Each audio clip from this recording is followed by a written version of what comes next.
You ain't got to go home, but you got to get the heck up out of here. Sorry, Mike. Peace.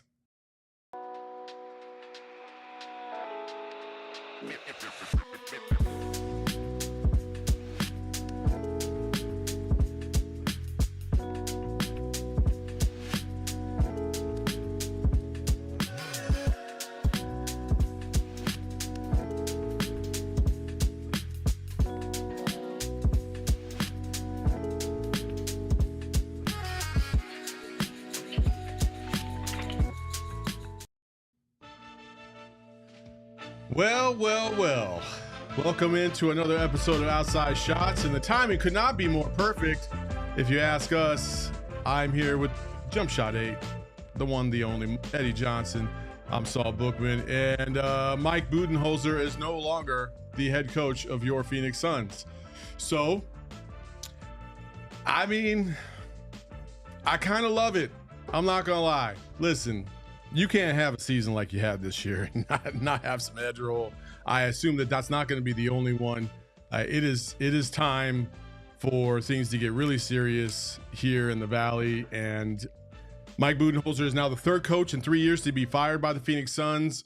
But as our very own Gerald Bourguet just said on Twitter, anybody trying to position this as a scapegoating situation just has not been paying attention to this team whatsoever. The amount of foolishness that has happened on that sideline was one of many problems, but Coach Bud is gone as a result of some of those foolish issues, and we're here to talk about it. EJ, what are your initial reactions? Yeah, let's give respect, though. Chris B. Haynes is the one that reported it this morning. The reason we able to talk about it because we do trust that, he's pretty much been assured that's what happened.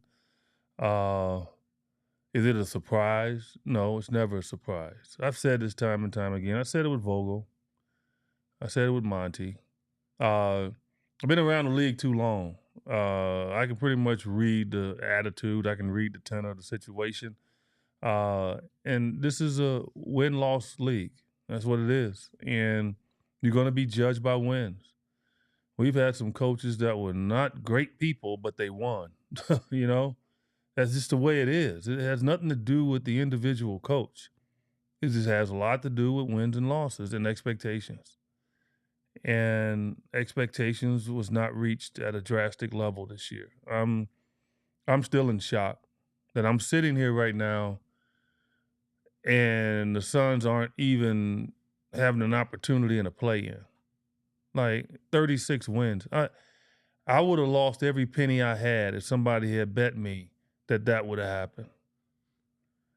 So if that's my worst nightmare, and I'm sure that's what the mindset too of ownership, front office, then it's not a shock.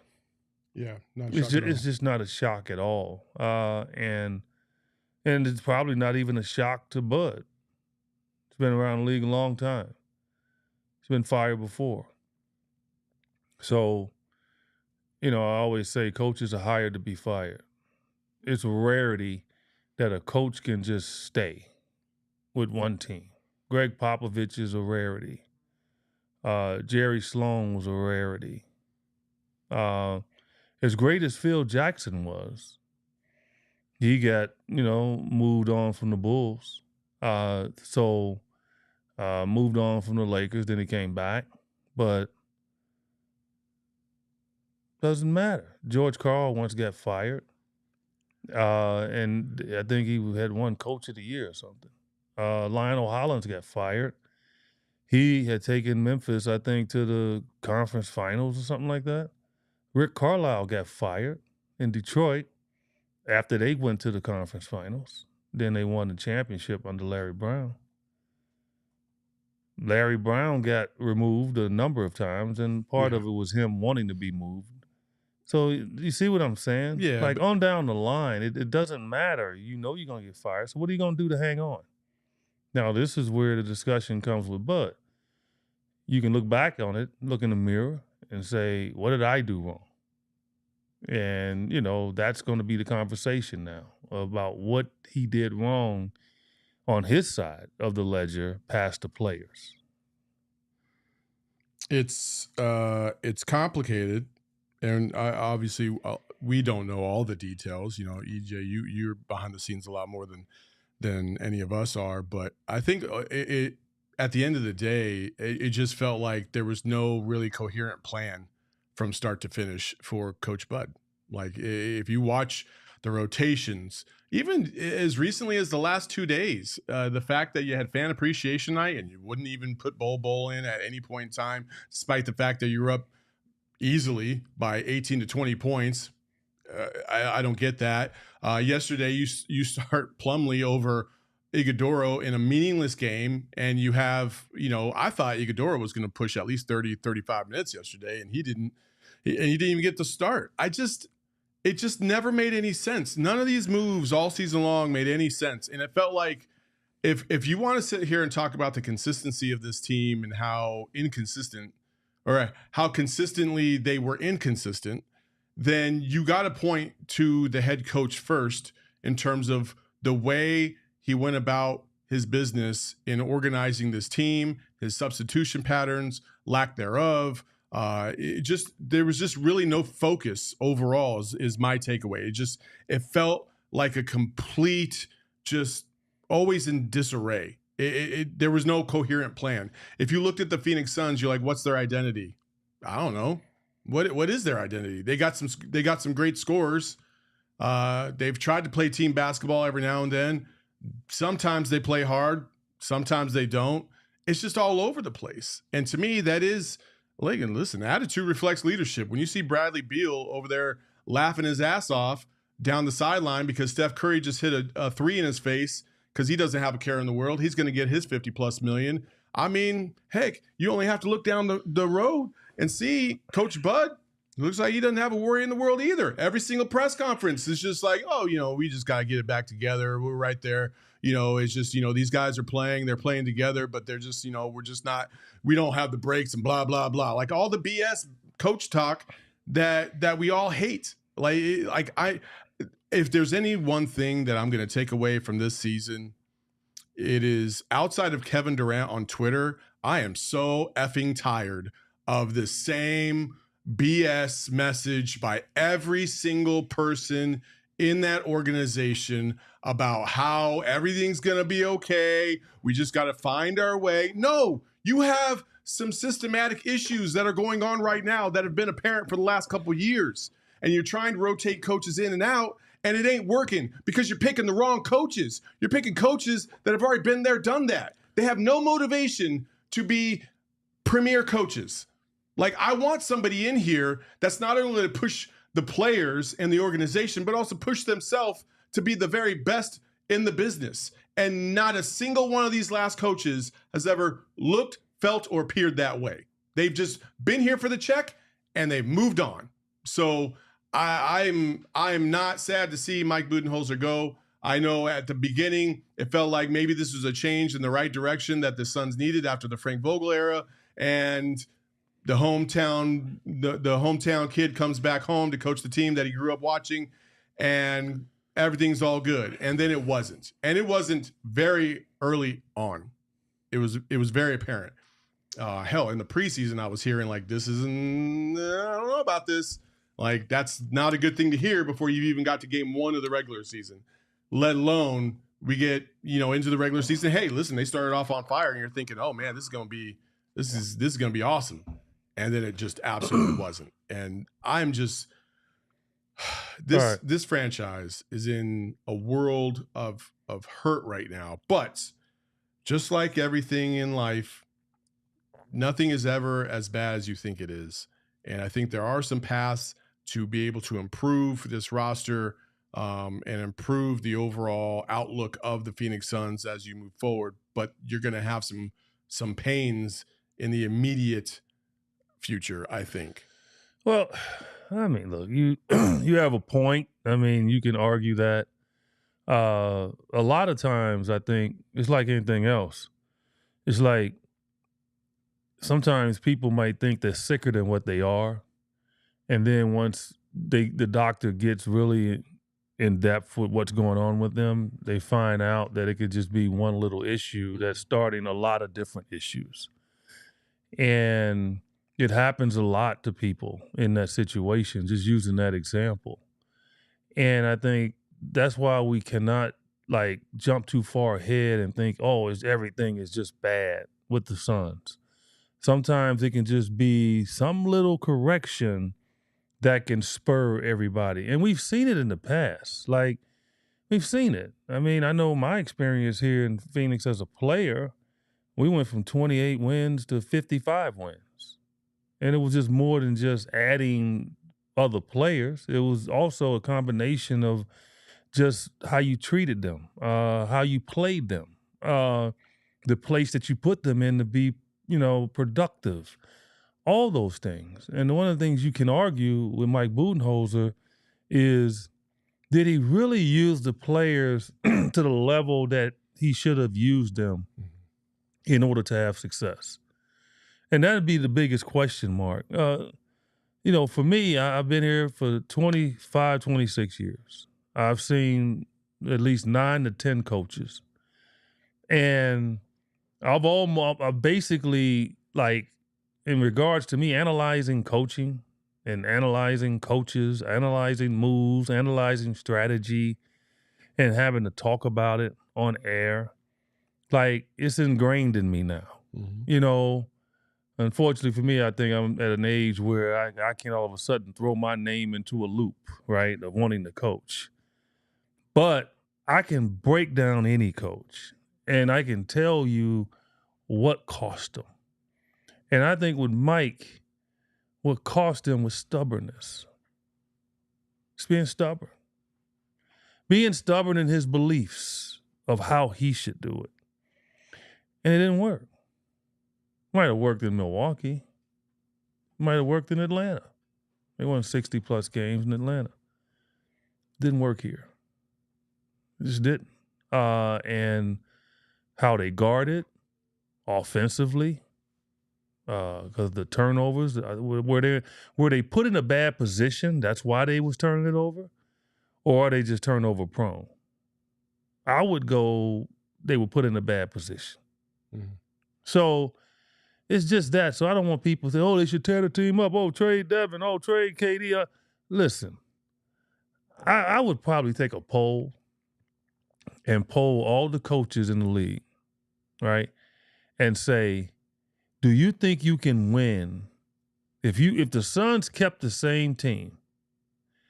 Do you think you as a coach could win with that group? Mm-hmm. I guarantee all of them will say yes. They all say yes. I'm just telling you. No, I didn't say win a championship. Okay. I said, because everybody makes tweaks, do you think you can win with that group? And I'm telling you, I got coaching friends, okay? And all the ones I've talked to during the course of the year, they're just friends of mine, they said they could have. And they would dissect everything that we're doing wrong and different things like that. And I truly believe that, man. I do, because you can't have two players that average 26 plus a game and are efficient. Even though Devin, this is probably one of his least efficient seasons. You have a 6-man that contract-wise people are negative toward him. And in fact, he has a hard time staying on the floor. Only 3 games in Bradley Beal. But he's highly efficient. So just think about that. Like, we got 3 top scorers and they're efficient on one team. And then you got guys that really are subservient to their role. Yeah. Like, the other guys around them are subservient to their role. They would say they can win with that. They really could. And so I would just caution Suns fans like, oh, we need to do this, do that, because everybody wants to do that. It's hard starting over, man. It's hard. So you got to be careful with it and try to see past it and see, can you put a Band-Aid over there? Can you do this? Can you do that? And then see, right? Because no draft picks. Yeah. You're limited by the second apron. So, it's like a lot of things that is forcing the Suns in the position where they're forced to pretty much keep the same team, right? Yeah. And so what can you do with that? And that's just my thought and my mindset. I believe totally, based on how I think and the situations they put themselves in and the mistakes the players made, turnovers, and just all of that, the motivational style of getting them to acquiesce to what you want, all those things. Like, they're not as bad as it turned out to be. Mm-hmm. And that was the frustrating thing with me this year, man, in calling games. If people heard my voice, they could tell the frustration was there because I was just amazed at the simple mistakes that were being made. Maybe the rotations, maybe the substitutions. Like, it was just all of that. And I had to bite my tongue, and because I'm going to respect my boss. But also, I think they know, and they know that I speak my mind. But it was a difficult year, man, because I could see, like, man, this guy should be in. Man, get the guy the ball. Why are they always at half court initiating an offense? Like, all of that, right? It was just like I just, I don't know. I played in a ton of different offenses, man. I know the kind of player that I was, Saul. And I tell you, like, I would have struggled in this offense. Mm-hmm. I would have struggled, and that's why I say just be cautious, people. Look, Suns might make a ton of changes. They're starting right now. We're firing the coach, but just get rid of them, trade them. Yeah, it's not always the answer. It's not always the answer, but I think sometimes things are egregious enough to where it is a piece of the puzzle of the answer that you're looking for. And with that being said, the Suns did put out a statement, and it is official. The Phoenix Suns announced today that the organization has relieved head coach Mike Budenholzer of his duties. The Suns released the following statement saying, "Competing at the highest level remains our goal, and we failed to meet expectations this season. Our fans deserve better. Change is needed." Straight to the point, no sugarcoating it. Mike Budenholzer didn't hold up his end of the bargain, and now he is looking for other employment elsewhere. And so we'll see what that means for the Suns moving forward. But there's a lot of movement, as you guys know, in the last couple of days. Mike Malone being relieved is one of them. And things just kind of catching people off guard left and right. I would say this is in what's happened the last couple months in the NBA. I don't think I've ever seen so much kind of crazy movement, starting with Luka getting traded all the way now to Coach Budenholzer getting relieved of his duties. So it's been a really unique time. I will say this, the path moving forward, since obviously this just happened, so taking a look at head coaching candidates is a little premature right now. But, listen, Willie Green, there's speculation of him. And I think EJ had a dream about him last night, which is really weird. So why is that weird? So maybe why is that weird? I mean, it's kind of weird. Why is that weird? Why'd you dream about Willie Green? Man. Why'd you put the camera on me? Why is that weird? Why'd you dream about Willie Green? That's weird. How's it not weird? It depends on the kind of dream.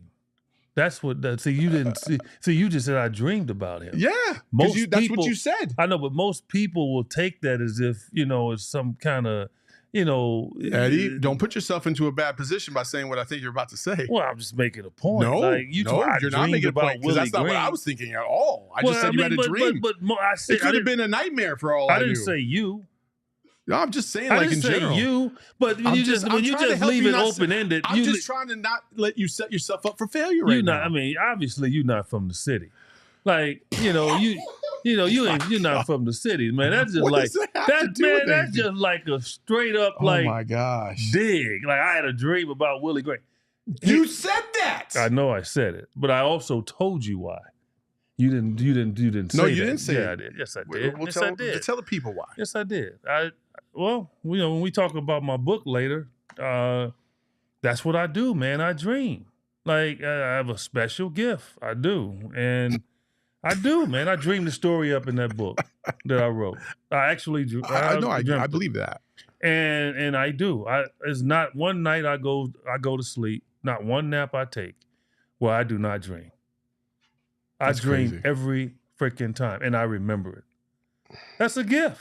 You talk to most people, they dream, they forget them. Yeah. They wake up, they forget them. I don't. I have, in my phone right here, I have eons of notes. Seriously.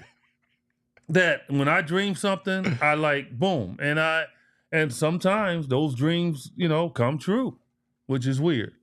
I don't know why I dreamed about Willie Green, but the weird part about it, and it was from a coaching standpoint.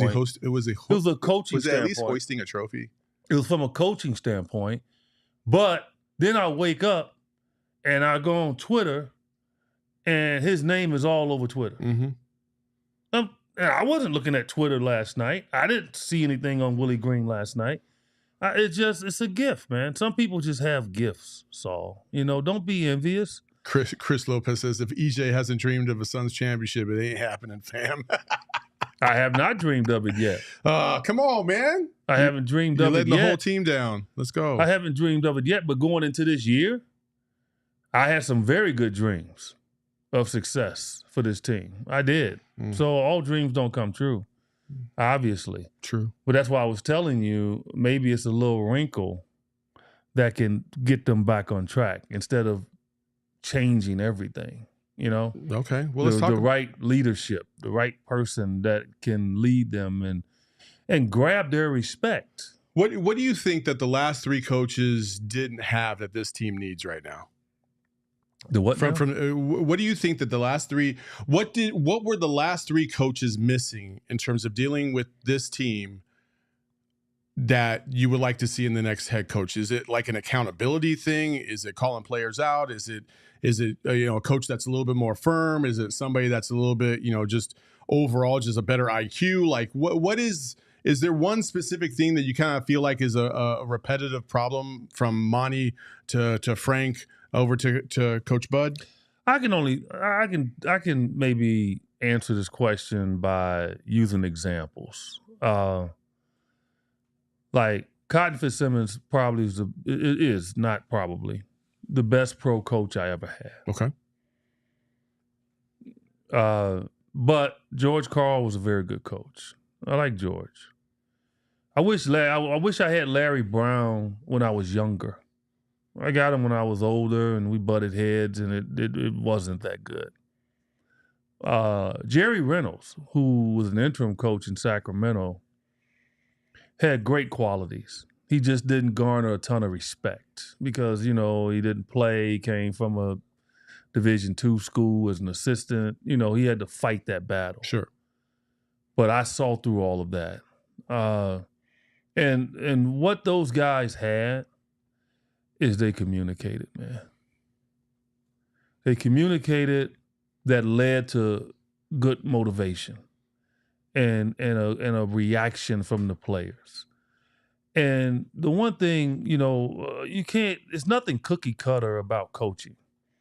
You have to have different ways of motivating each and every player. Yep. It's not like you cannot scream at every player. You cannot expect every player to comprehend what you're saying. You have to approach each player. And that's what's very difficult for a coach. But that's the job. You got to be able to get everything out of those individual players, and you approach them different ways. You might not be able to scream at player A, but you can scream at player B. And by player B allowing you to scream at him based on the fact that you talked to him privately and said, look, you can take me getting on you, you can handle it, and when you take it, then this guy's going to take it.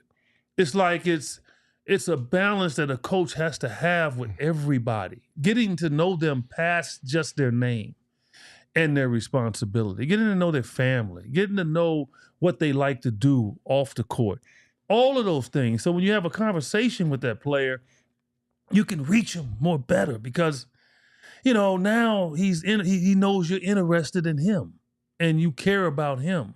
Some coaches don't convince the players that they really care about them. So that player goes south. It's a different era, man. These players today are different, man. You got to have a much more structural way of getting to them. And if you don't know how, you're going to lose them. You're going to lose them. You're going to lose them quickly. Mm-hmm. And they're not going to turn back to you. But you also got to know how to turn them back to you if you do get off track with them. And so coaches now in today's game, man, they coach with like robotic attitudes. Like, I expect you to do this and you do that. I expect you over here and you do that. Don't shoot on the left side. You can only shoot on the right side. Like, that kind of stuff, man, is just, to me, it eventually blows up on you. Mm-hmm. And so, and I think was Bud. You know, just, I didn't have a lot of conversations with Bud. Just observing him, I think he expected certain things from certain players. And for me, I think growth is a part of the game. Like, I always wanted to get better at things that the coach said I couldn't do.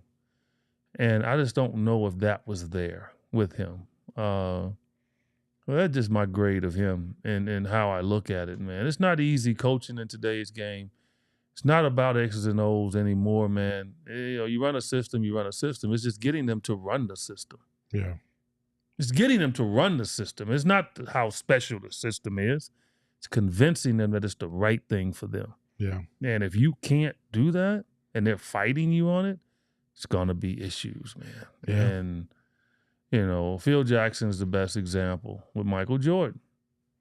He convinced him, Mike, I've got to take the ball from you. You're 0 for 7 right now, okay?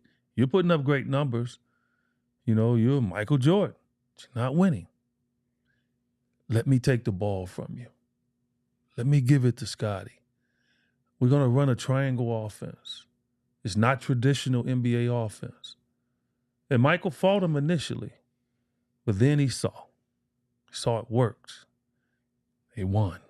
Like, but he had to get him to believe in it, you know? And so that's the hard part, man. And so it's just, you know, relationships and motivational tactics and is missing, I think, with a lot of coaches. And that's part of it. I think there's a little connectivity that's missing as well. I don't know. I look at, you know, it's complex because when you look at somebody like Kevin Durant, and Kevin Durant gets heat in multiple different ways, right? First, by, you know, outside of the Warriors not winning a championship, and, you know, he's been labeled this, labeled that, whatever, right?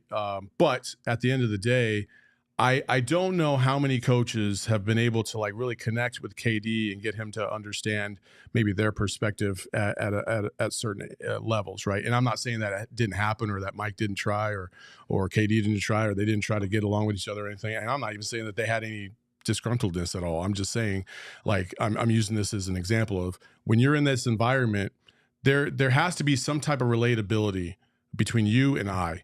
And whether that's on the court or off the court, it doesn't matter. We have to connect somehow, some way as human beings. Otherwise, you're just an entity that I have to work with and listen to, and I don't really buy into what you're doing because I'm going to do my own thing.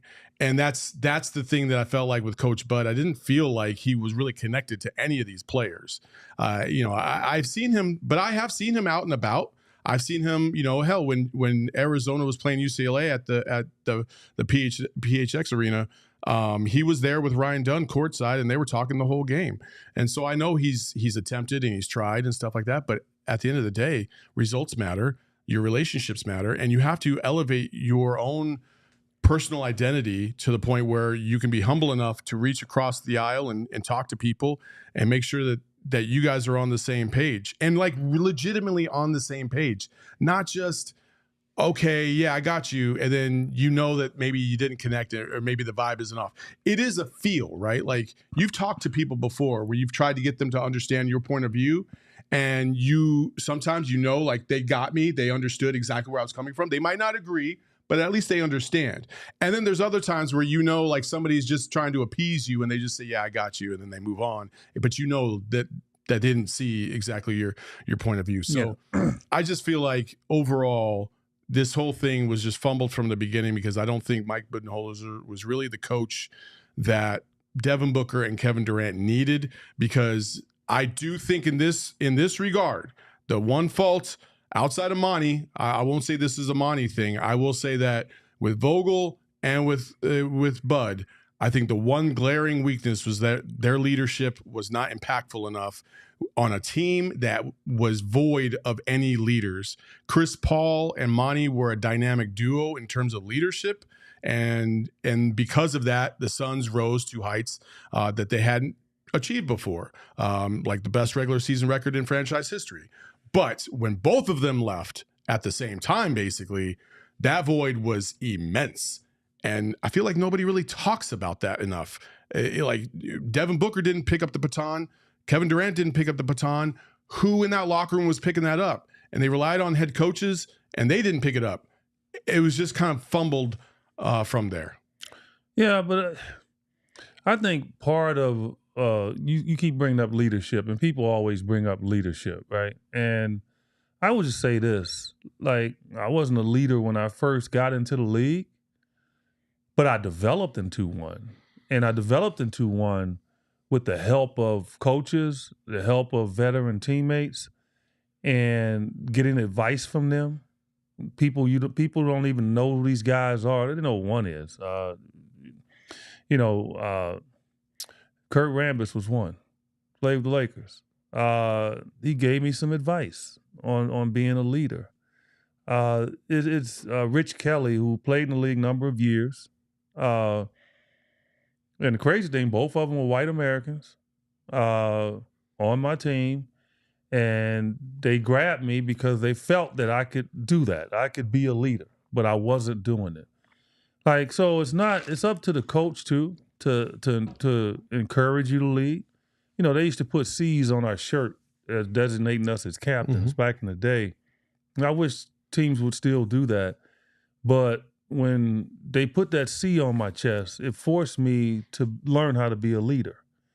Like, so people always say, well, he's not a leader. But you know what? They probably never have been. So it's not their fault. Sometimes leaders are guys at the end of a bench, guys that don't play much. And that has been missing. You can tell, it's pretty evident. But you don't pinpoint somebody and say, oh, they should lead. But, you know, people get on KD. And I just laugh, man. Like, I played with a lot of stars. They weren't leaders. But you know what they led in? They led in what? How they carried themselves.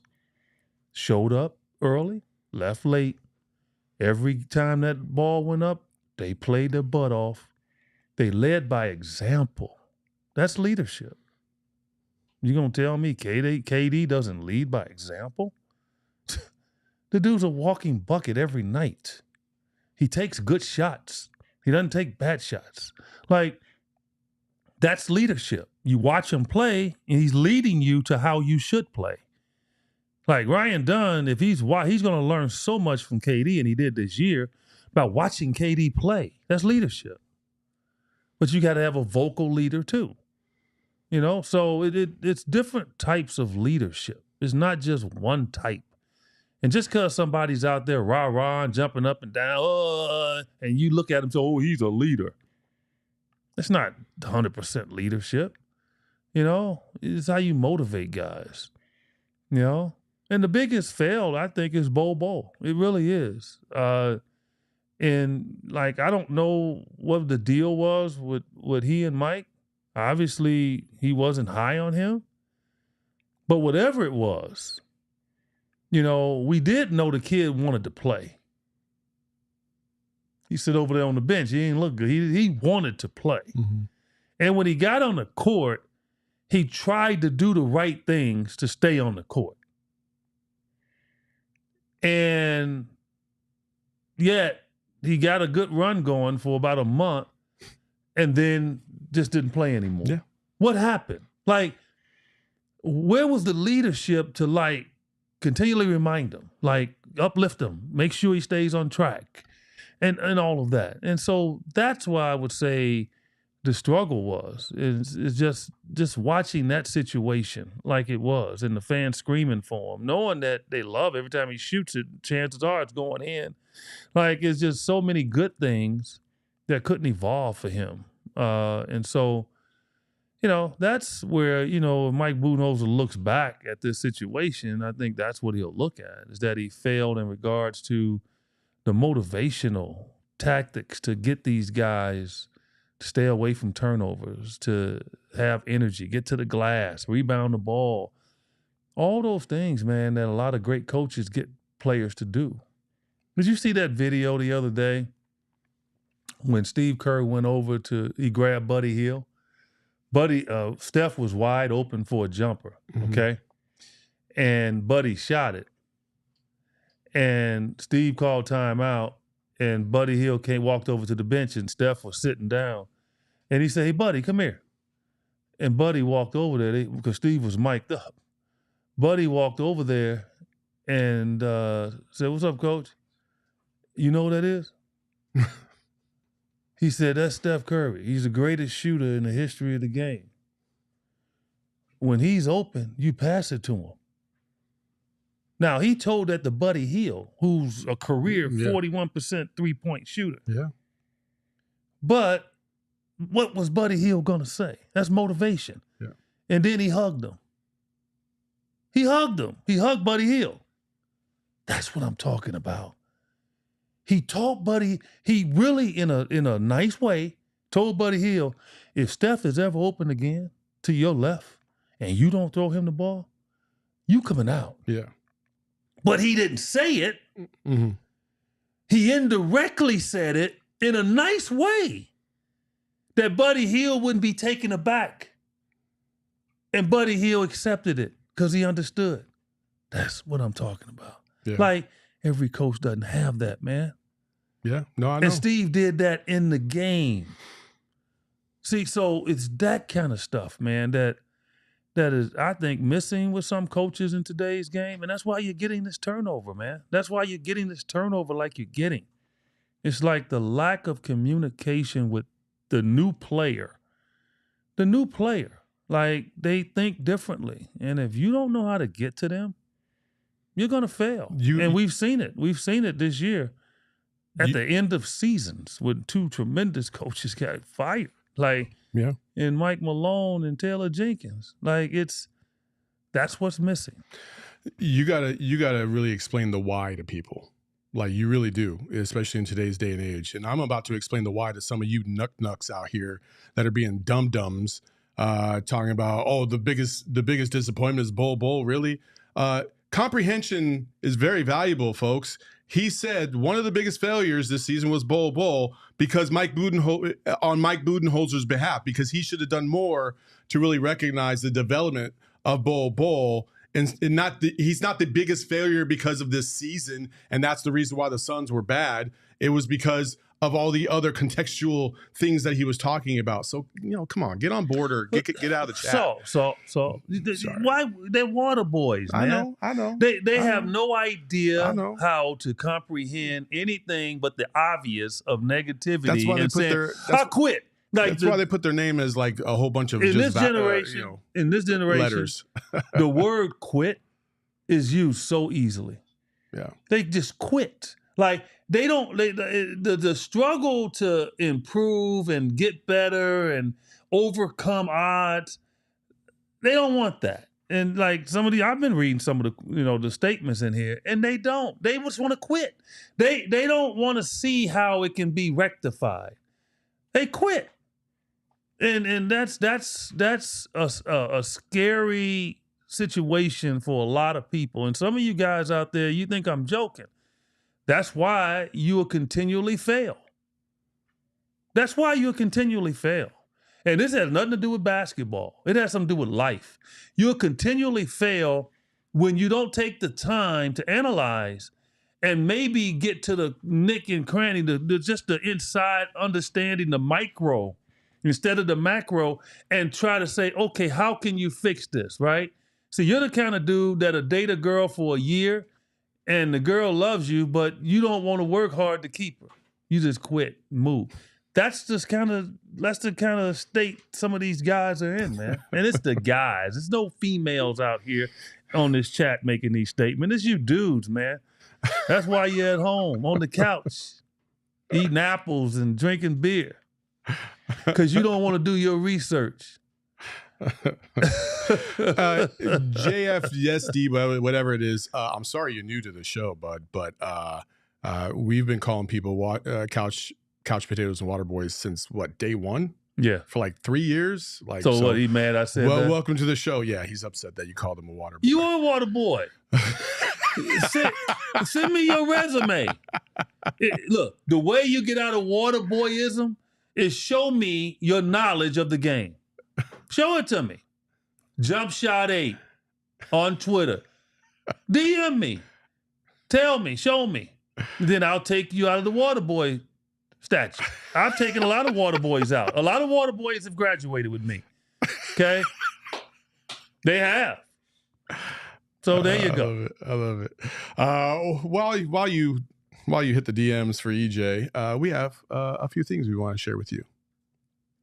First of all, Circle K, as you all know, the best convenience store in the state, and you can get hooked up by going to CircleK.com. Download the Inner Circle app, because the Inner Circle app is fantastic. You can get your discounts, 25 cents off a gallon for your first 5 fill-ups. Hell, I feel like every single week they're dropping some kind of 25 cents off or 40 cents off. Last Friday was 40 cents off a gallon. So, and that's just if you just are already an Inner Circle member. So it's been fantastic. They'll send you text every single time there's a deal.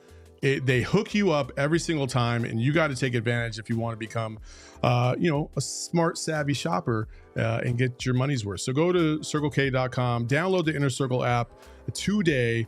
Terms and conditions do apply. And remember, they're going to hook you up with drinks, snacks. It's America's #1 convenience store. You should be taking advantage of it. So do so today. Again, CircleK.com/Inner Circle for more details. And then on top of that, EJ's wearing a hat. It's not the Brandon Bills hat, but that's okay.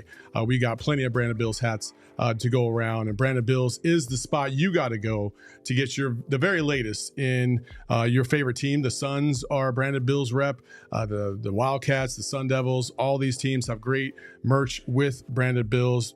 Too many designs to really even display. I think I've got probably about 20 different U of A Brandon Bills hats, a variety of different colors. I got a couple different Suns ones. If you're a business and you need some merch, like hit up Brandon Bills. They'll hook you up with hats, apparel. They'll design everything for you and hook you up, and you can sign off on the final approval. So it's a great relationship you can build with Brandon Bills. So they'll take care of you. They got first class service all the way from top to bottom, and you can save yourself up to 20% off by using promo code PHNX to get yourself a big discount on your first order. So go to brandonbills.com today, use promo code PHNX, and save yourself 20% off your first order. All right. These guys getting upset because I call them water boys. They'll be all right. Why are they upset? Hey, show me your video of you playing then. Seriously. Send me a freaking video. And then you won't be like Saul played. I don't call Saul water boy. I don't. It's a lot of guys that follow me. I have over almost 50,000 followers on Twitter. And I guarantee you 25,000 of them, they're not water boys. They have convinced me based on how they respond, how they talk about basketball, that they're not, that they've done their research. And I don't call them water boys. It's just the ones that come on with these like 3 words responses and statements, and they don't give any kind of validity behind their statement. Do your research, break it down, explain to me why you feel this way. He said, they should trade him. Oh, they stink. You're a water boy. With that being said, you don't like it? Go get me a Gatorade. With that being said, obviously we have a path to try to fix whatever is going to go, what has gone wrong with the Suns. So let's talk about some of the potential rumors and moves that could happen, and whether or not you think it is a legit possibility. Obviously, we'll start off with, I think, what the easiest one on paper is, Kevin Durant. There's been a lot of speculation about him being moved in the offseason. Whether that ends up bearing out or not remains to be seen. But if you were the GM, obviously you're gonna entertain any offers and see where you go from there. But I don't know what the realistic expectation is on the return of value for Kevin Durant. And I will say this, if you don't get a significant return, and significant doesn't mean the same thing you got for that you had to give up to get him in the first place, because I don't think you're going to get that. But it can't be so insignificant that you just trade away, a primary scoring option just for the heck of it. I just think Suns they're going to be patient. Like I said, I think the fans out there would just love for something to happen right away, and I think the patience is an important thing here to make sure that whatever direction we go, they're making the right decisions. And that's why I say I get on guys where they just want things to happen spontaneously and do this and do that, because they want to be satisfied quickly. Like, they don't want to have to go through the rigors of getting to the satisfaction. They want it all automatically, right away. They want to do something right now. No, you take your time. It's a strategy to trading. It's a strategy to getting what you want. It's a negotiation. You just don't do it. If you seem to be in a hurry to do something, then somebody's going to get the best out of you, right? Think about it. You go shopping for a car and you walk in there, and once that salesman feels like and believes that you want to walk out of there with a car today, he's going to start to pressure you. Mm-hmm. But if you go in there and say, look, I'm not buying the car today. Not buying it today. So I want to test drive it. Just leave me be. Don't pressure me. And you get a salesman that goes overboard and still tries to pressure you, he's going to lose the deal. Or he's going to what? Convince you if you're in a hurry, and he's going to get a ton of money out of you, more so than you probably would have paid. So draft picks, different players, all of that, it takes time. And so the Suns have a full offseason here to really, with a draft coming up, free agency, all that stuff, they have time to get things in order. So I wouldn't expect them to be really quick with anything right now, other than making changes, obviously. And so I think that's probably going to be the mindset, just based on it's the third coach in 3 years. Yeah. Like, so you can't just go fast now. And I don't expect it. So I think we all need to just be patient for a long off season and to see how this thing plays out. Okay. Well, I would agree to a certain degree, but I do think that if they get an offer that is significant in return, that they'll explore that. And they're going to explore everything. Probably, you're supposed to trigger on that. You're supposed to talk to everybody. The hard part about all this is it's not Kevin Durant, it's not Devin Booker. It's really, you got to look at Bradley Beal.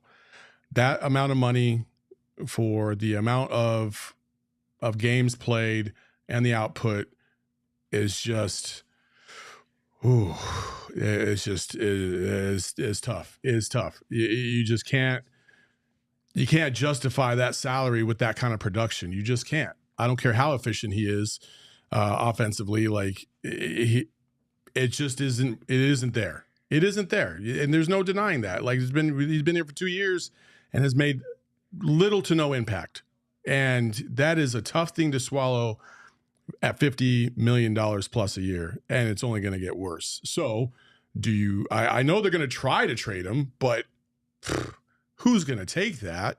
Also, you're going to have to give up some assets that you have in very limited supply right now in order to get that done, just to sweeten the deal for anybody that wants to take him.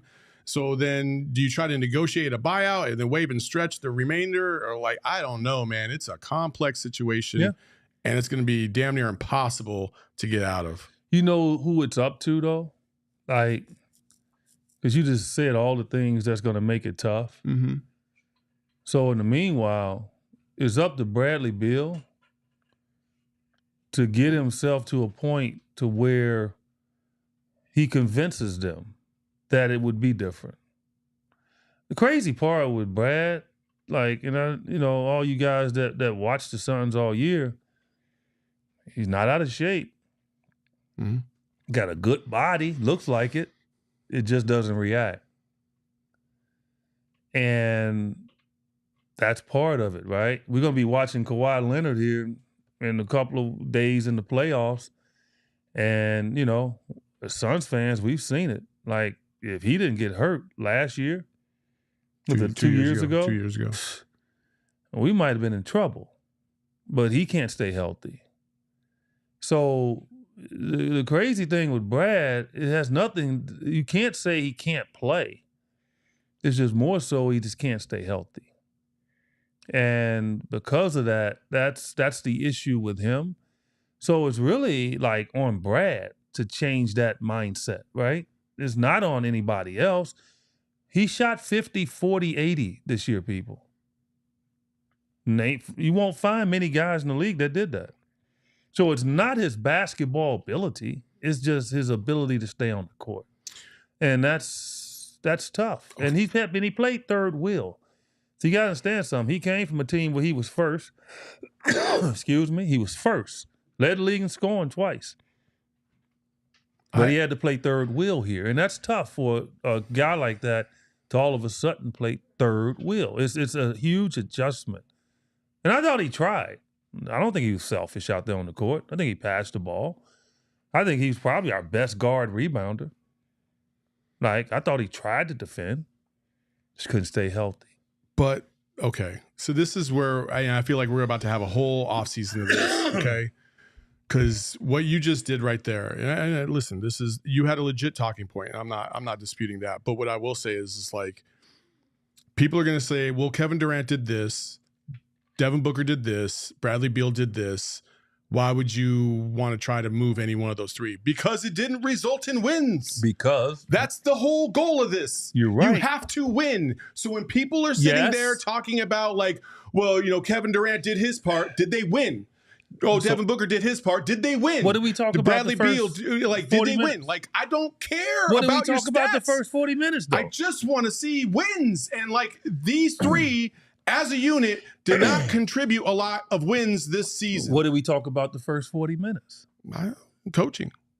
So that's it. Like that's not the only reason, though. Well, I didn't like the offense. No, I hated the offense. That's the point. So the offense can make it difficult on you. Look, the Suns lost. They didn't lose because they couldn't score. Lost because what? Turned it over in defensive strategy. That's why they lost. When you look at it, that's why they lost. It had nothing to do with the scoring. It had a lot to do with that. Turning it over, defensive strategy. Like, Suns rarely doubled this year. Guys would cook. DeMar DeRozan early in the year. Remember, 9 straight shots in the same spot. Yep, right in the middle of the key. So it's that kind of stuff, man. So, like I said, it starts with the coach, man. It does. Because when you have the talent and they're not winning, that's when coaches do get fired. Mm-hmm. That's when they do get fired. That's all I'm saying. Like, Nick Nurse didn't get fired. You know why? Because his talent wasn't on the floor. How could they justify firing him? When Embiid was hurt all year, Paul George hurt all year, Maxey missed games. The young kid, what's the young kid that they drafted was playing well? He gets hurt. Mm-hmm. Why would you fire Nick Nurse? Nobody's winning with that Philadelphia team with all those guys over there. It wasn't his fault. So he didn't get fired. But you at least Bud got fired because we had talent and we didn't win. Yeah. Of course. So that's my point. Like, you have to just be careful. That's all I'm saying. Like, you know, some people can make it work and some can't. George Karl, another point. Okay, and look, I hate to bring this up because I love this man. But K.C. Jones, when I went to Seattle, he was our coach. Okay? He was our coach. Young Gary Payton, young Sean Kemp. We had probably one of the most talented teams. We had like Michael Cage. We had Derek McKee. I mean, Nate McMillan, Dana Barros. Like, we had talent. They had lost 13 out of 15 games. And when I got there, I was like sad I left Phoenix, but I was like, man, this is a good team. Why are they losing? And when I got there, I saw it immediately. Gary Payton showing up late to practice. Sean Kemp showing up late to practice. We having practices and guys they going through the motions.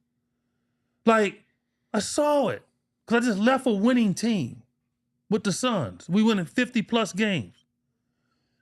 And I'm standing and I'm watching this. And I told Nate, I said, Nate, I'm going to go off on guys. You got to back me up. And I started to go off on guys and getting them to respect KC, and they just weren't. They weren't, man. And Casey Jones was an older coach then. He had a success in Boston. And it's like, to myself, it's like, this is not working. Okay? But it started to get better. It did. It got better. And we got to the playoffs. We won enough to get better. And guess what? We took Portland that year, who had the best record in the league. We took them to a 5th game. It was a 5-game series in the first round back then. We took them to a 5th game. And then the next year, it was like we into it for about a month or two, and they went back to the same thing with Casey. And they fired him. Mm-hmm. And I have to admit, when they came to me and asked me about our situation was going on, I said, Casey can't control him. I was honest. And I've been public with this before. Kevin McHale came, he didn't like the fact, he approached me about it because, Casey Jones was his coach in Boston. And I just told him, I said, look, man, I love Casey Jones. I said, I'm doing everything he's asking me to do. I'm playing my best ball under him. But he can't control those guys. They're too young. Like, he's too nice to them. We bring in George Karl. And George Karl totally confronted Gary. They sometimes will go into, they get ready to fight. Like, George Karl was like, I'm not taking this. He came in with a mindset, and all of a sudden, we're in the conference finals. We in game 7. Same team. Yeah. The same dudes. That's what I'm saying, man. It's like that's why you have to be careful. Like, that's all I would say to anybody that wants to change right away. A lot of times, man, it's just that guy that can get guys to think. And Gary Payton was on this show, he'd tell you. Sean Kemp was on the show, they'll tell you. But let me just, let me throw a little wrinkle out there. Those guys were in the very beginning of their careers. Which is harder. You think so? You think it's easier to change Gary bets? wouldn't even shoot the ball back then. Gary wouldn't even shoot it. But my question is, he wasn't Gary Payton, and Sean wasn't Sean. Do you think it's easier to coach veterans and get them to adapt to your style? Yeah, because they're desperate to win. Veterans are desperate to win. We all know we have a short career, and we all want to eventually get to a championship. So we're going to listen. Without a doubt, we're going to listen. The young players are the ones that don't listen because they're trying to not only prove themselves as being worthy and making all-star teams and all of that and getting a paycheck. Yeah, it's harder to convince the young ones because they are so hungry, the young stars, okay, you get me? Not the young players because they're worried about getting cut, but the young stars that know. Gary Payton was the 2nd pick in the draft. Mm-hmm. Sean Kemp was a high draft pick, and he was looked at as the next coming to whoever, right? So they weren't going anywhere. For sure. Those are the hard ones to turn.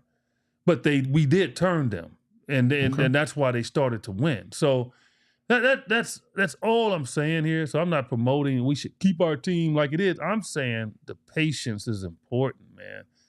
And you just never know. The right elixir could be the right coach. And all of a sudden, we like, wow, this is a different animal.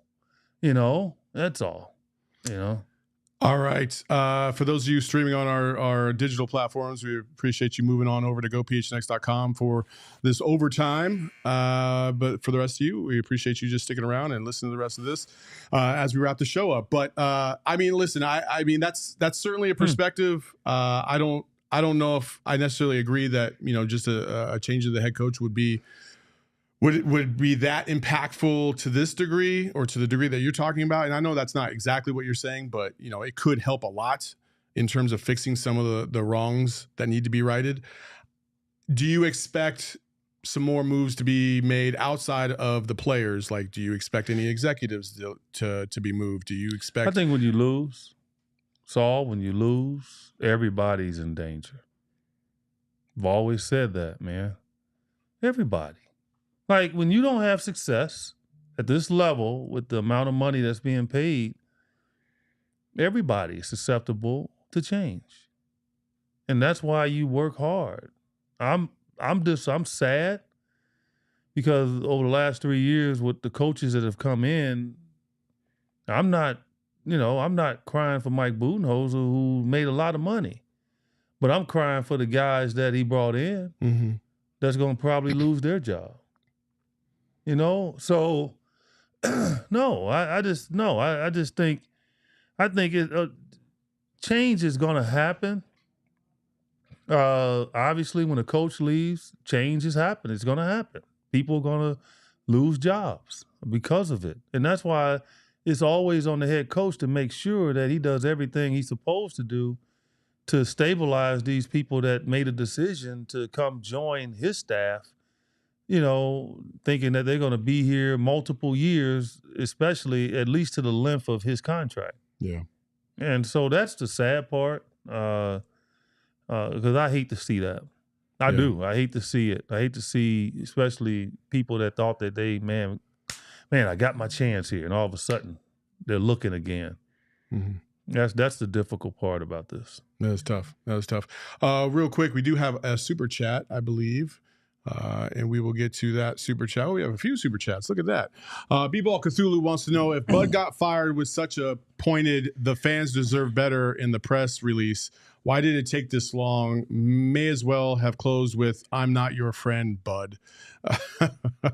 I mean, I don't know. I think the writing was on the wall. You might as well write it out, because what's a coaching change when you know you're going to lose and you have nothing to play for? You're not going to make the playoffs.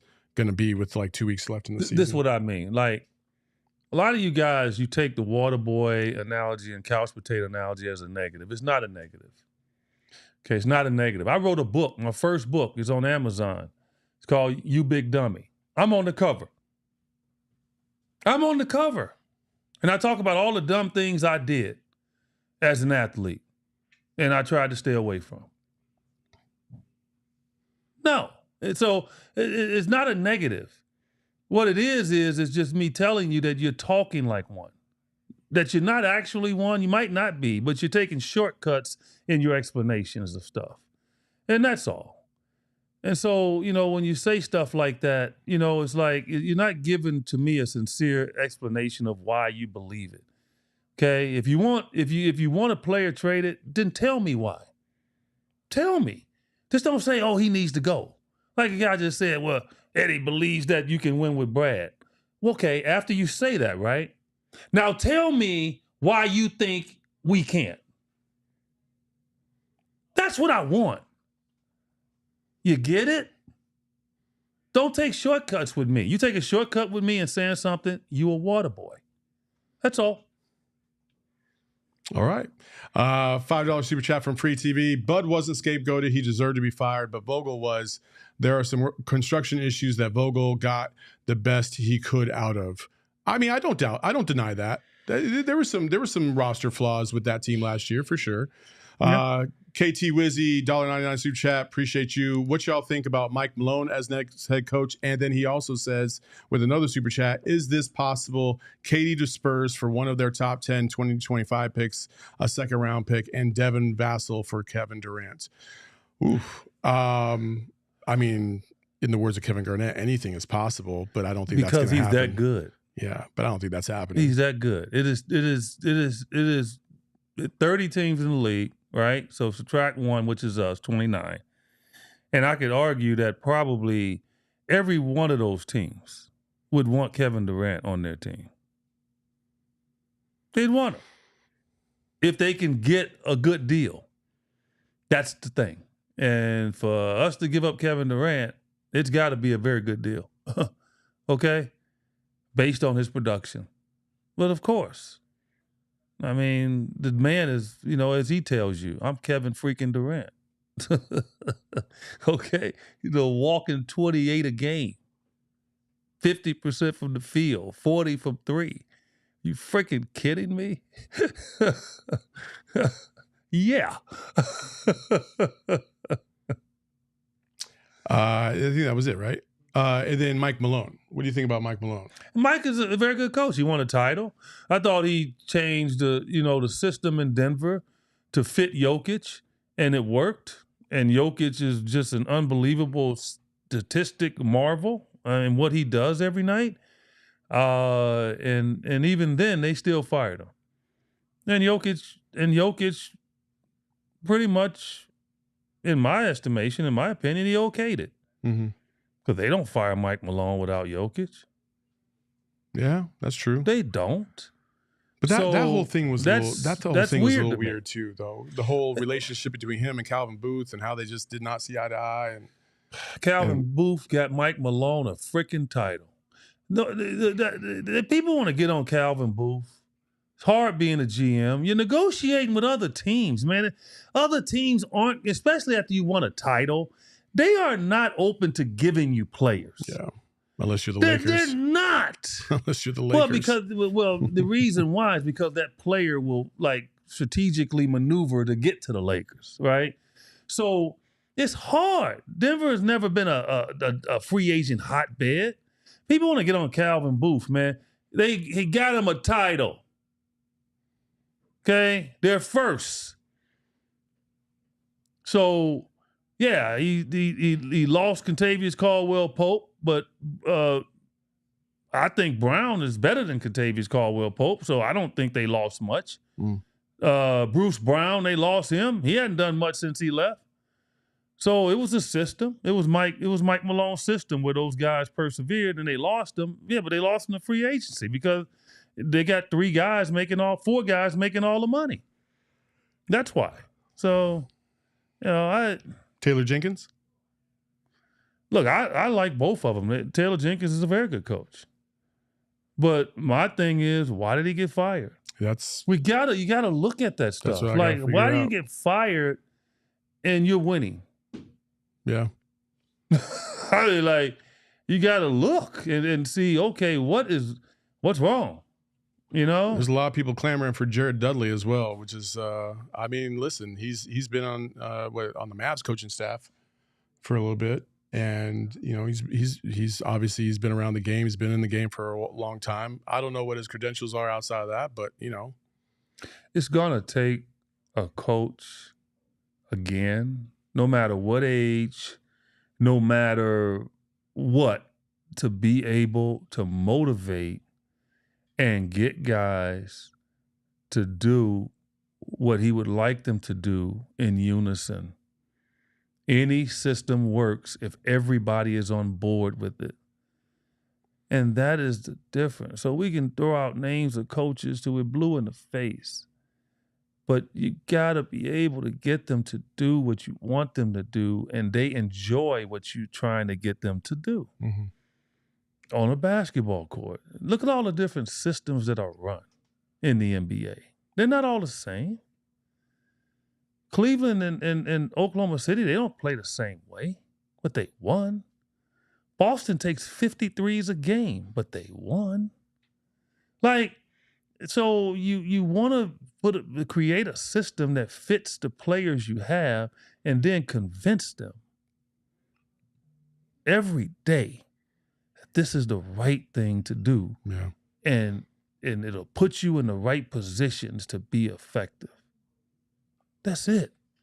It's not that complicated. It's not that complicated, but hey, individuals, humans can make things very complicated, as we have seen not only in the NBA, but every other coaching or every other sport and even the world. That's just what it is. It's the way of the world. That's the way, everything goes. We had a lot more other things to get into, but unfortunately our time has been cut short.